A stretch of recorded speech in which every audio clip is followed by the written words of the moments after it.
দেখুন, এরকম অনেক বাংলা সিনেমা আমরা দেখেছি যেখানে কোনো বাচ্চা মেলায় বা কোথাও ঘুরতে গিয়ে হারিয়ে গেল, তারপর বছরের পর বছর কোনো দেখা নেই, তারপর একটা গানের মাধ্যমে বা কোনো একটা ডায়লগের মাধ্যমে সিনেমা শেষে গিয়ে সেই বাচ্চাটার কিন্তু পরিবারের সাথে ঠিকই মিল হয়ে যায়। কিন্তু বন্ধুরা, বাস্তব আর সিনেমা কখনোই এক নয়। আর ঠিক এরকমই একটা ঘটনা ঘটেছে কলকাতাতেই।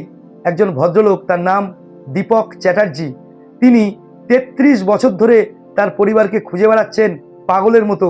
আজকে সোশ্যাল মিডিয়ার যুগে এসেও তার কাউকেই খুঁজে পাওয়া যাচ্ছে না, তার ফ্যামিলির কারুর সাথেই যোগাযোগ করা যাচ্ছে না।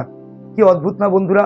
আমরা যেখানে পরিবারকে নিয়ে হাসছি, খেলছি, ঘুরে বেড়াচ্ছি, সব কিছু করছি, সেখানে ৩৩ বছর আগে ১৯৯৩ সালে একটা বাচ্চাকে পাওয়া যায় উল্টোডাঙা ব্রিজের ধারে।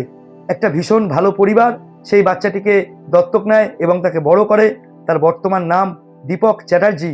বাচ্চাটির পুরনো কোনো কথাই মনে নেই, তার কোনো নাম ধাম কিচ্ছু মনে নেই, কোথায় বাড়ি, কি বৃত্তান্ত, কিচ্ছু তার মনে নেই। শুধু তার এটুকু মনে আছে, তার বাবা মা ছিল, তার একটা বড় দিদি ছিল, আর তার দুটো ভাই ছিল। বন্ধুরা, এইরকম একটা নিউজ ফেসবুকে বেরিয়েছে, আপনারাও ছবিটা দেখতেই পাচ্ছেন, ব্যাক সাইডে আছে। আমি একবার ওটাকে সামনে এনে দিচ্ছি, এখানে ফোন নাম্বারও দেওয়া আছে।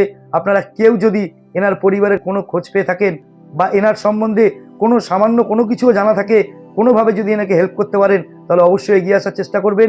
এই ফোন নম্বরে ফোন করবেন। আর এই ভিডিওটা যদি ভালো লাগে অবশ্যই একটা লাইক করবেন, চারিদিকে শেয়ার করবেন। এই ব্যাপারে যদি আপনার কোনো মন্তব্য থাকে অবশ্যই কমেন্ট বক্সে জানাবেন। দেখুন, বিখ্যাত কবি সুনীল গঙ্গোপাধ্যায় লিখে গিয়েছিলেন, কেউ কথা রাখেনি, ৩৩ বছর কাটলো, কেউ কথা রাখে না।